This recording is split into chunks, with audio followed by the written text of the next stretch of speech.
عداوة للذين آمنوا اليهود والذين أشركوا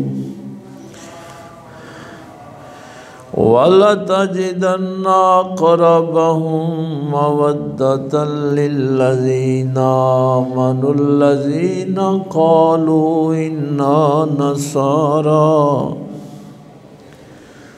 ذلك بأن منهم قسيسين ورهبانا وأنهم لا يستكبرون آمنت بالله صدق الله العظيم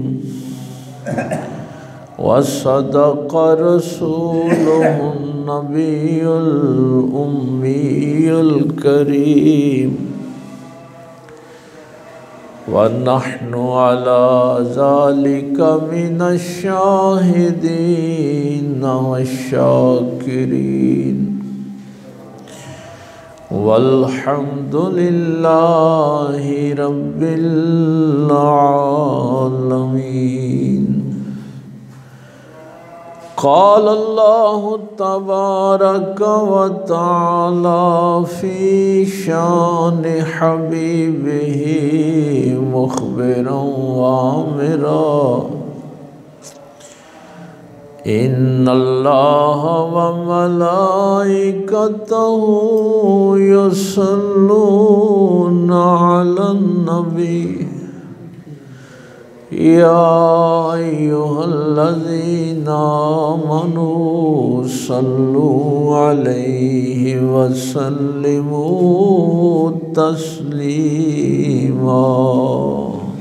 اللهم صل على سيدنا مولانا محمد وعلى آل سيدنا مولانا محمد وبارك وسلم اللهم صل على سيدنا مولانا محمد وعلى آل سيدنا مولانا محمد وبارك وسلم اللهم صل على سيدنا مولانا محمد وعلى آل سيدنا مولانا محمد وبارك وسلم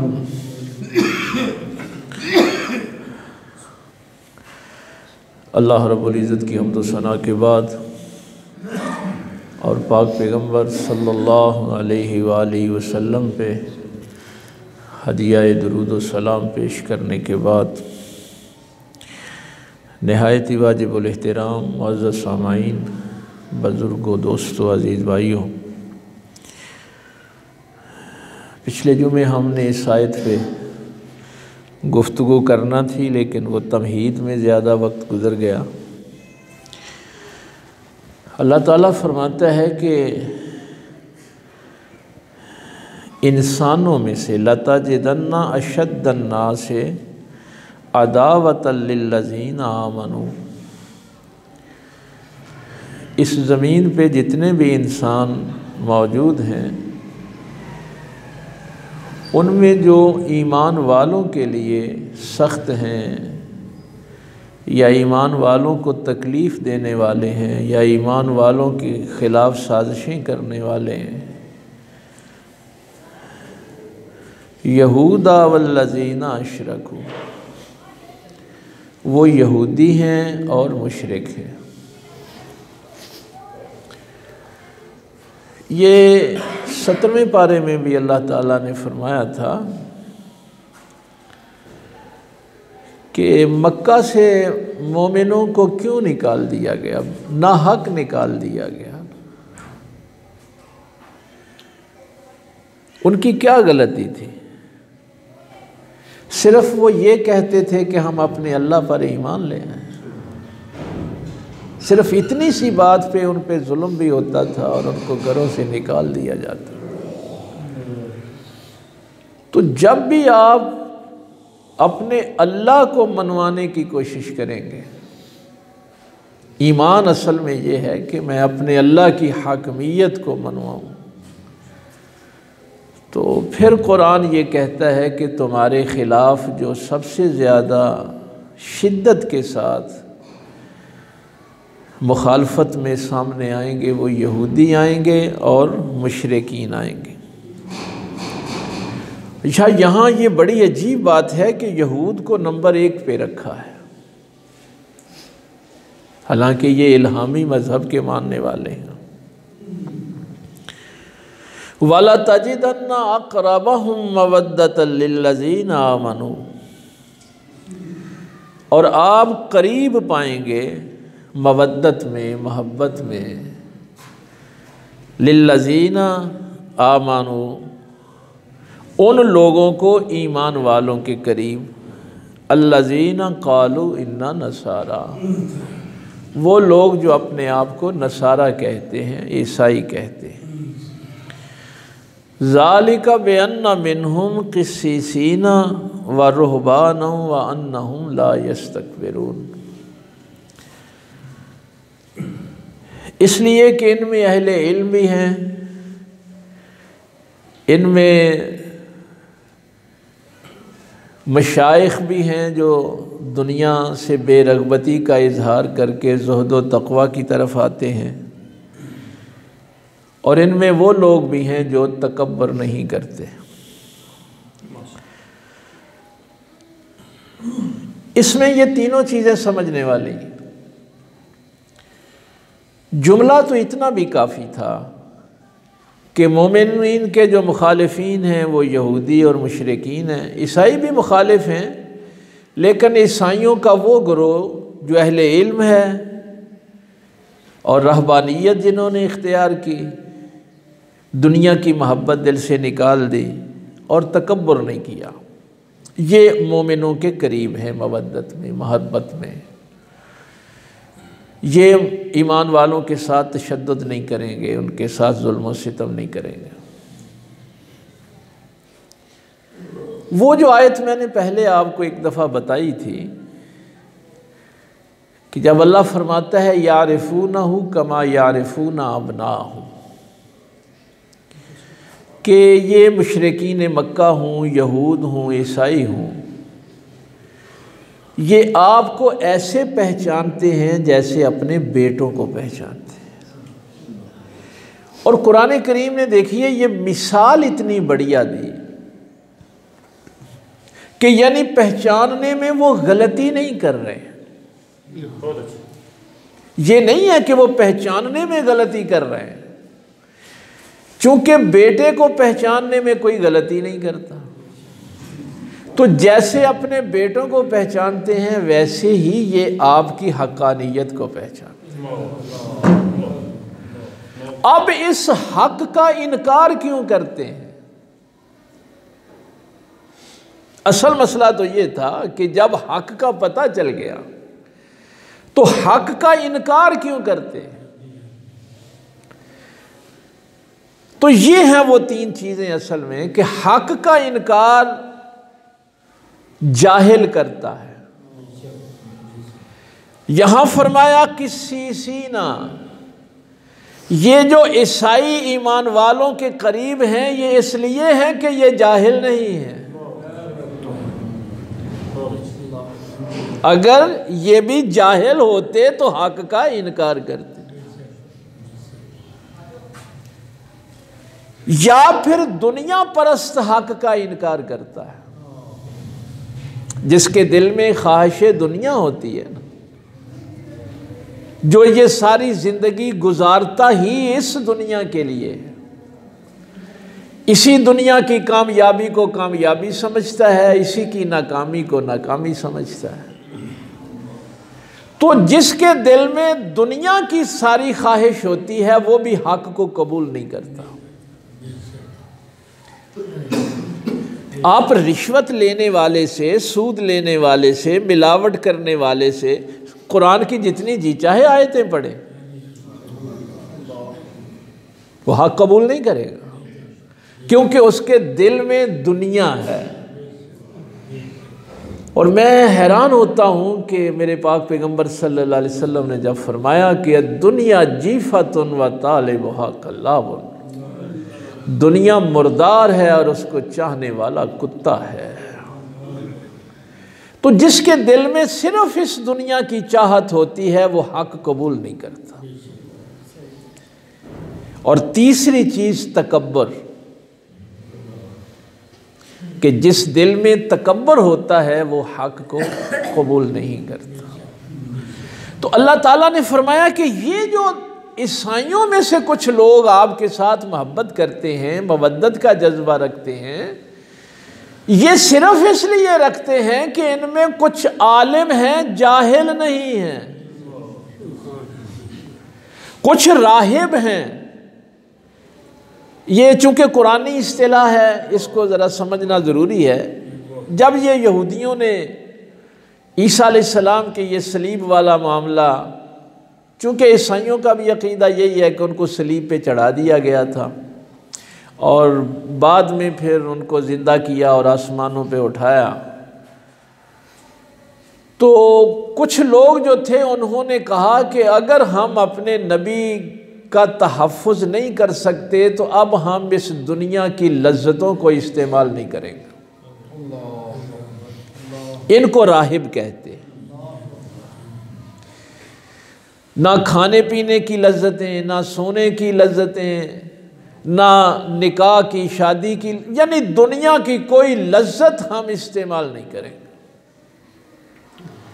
اور باقی زندگی جو ہے وہ زہد و تقوی میں گزاریں گے۔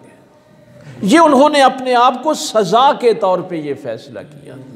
ان کو قرآن راہب کہتا ہے کہ جنہوں نے دنیا چھوڑ کر زہد و تقوی اختیار کیا۔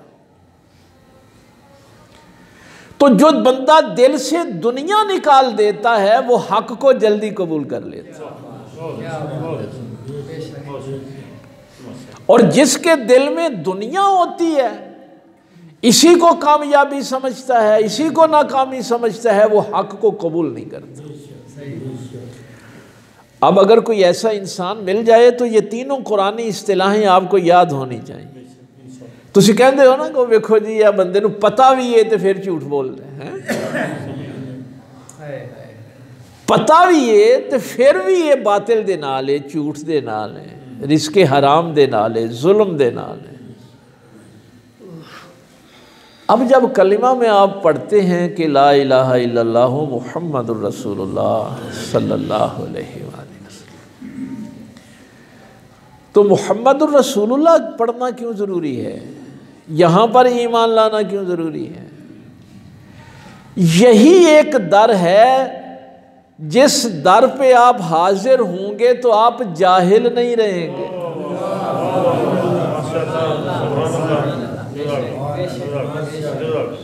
اچھا، ایک دفعہ میں نے نا لاہور میں علماء کی ایک محفل میں یہ بات کہی کہ جس دل میں محبت رسول صلی اللہ علیہ وسلم ہے وہ بندہ ان پڑھ ہو سکتا ہے، جاہل نہیں ہو سکتا۔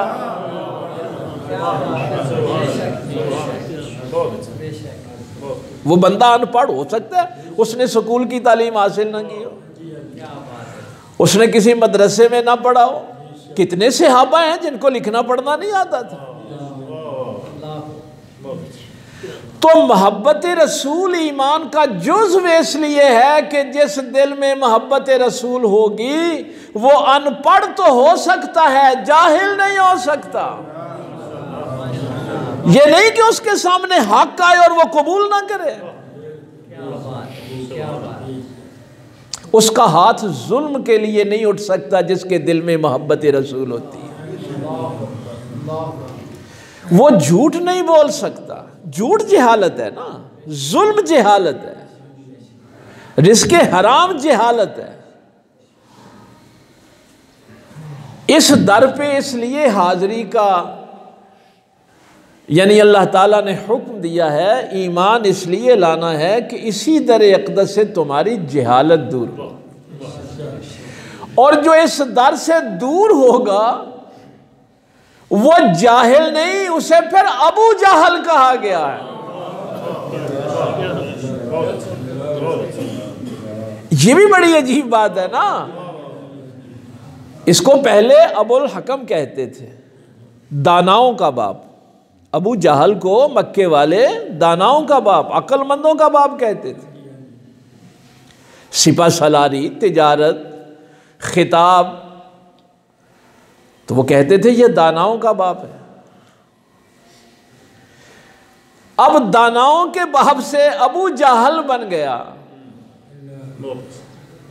بس یہ جملہ ہی میں نے کہنا ہے کہ اگر کسی کو سارا معاشرہ یہ کہے کہ یہ ابو الحکم ہے، داناؤں کا باپ ہے، عقل مندوں کا باپ ہے، اگر وہ نبی سے دور ہو جائے تو وہ جاہل ابو جہل ہو جاتا ہے. وہ پڑھا لکھا بھی ہو تو ابو جہل ہے، وہ سردار بھی ہو تو ابو جہل ہے. یہ نقصان ہے محبت رسول سے دور ہونے کا. شاید میں جہاں آپ کو لے کے آنا چاہتا تھا وہ بھی منزل دور ہے، لیکن ایک جملہ اور سن لیجئے، شاید آپ کی منزل قریب ہو جائے. کہ اگر کوئی علم والا ہے کسی سینہ، وہ عیسائی بھی ہو تو جاہل نہیں ہوگا.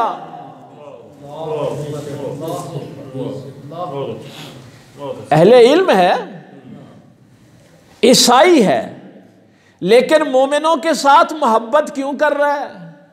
ظلم نہیں کرتا، متشدد نہیں ہے، رزق حرام نہیں کماتا، کسی کا حق نہیں مارتا، ہے عیسائی، لیکن اللہ کہتا ہے یہ ایمان والوں کے قریب ہے.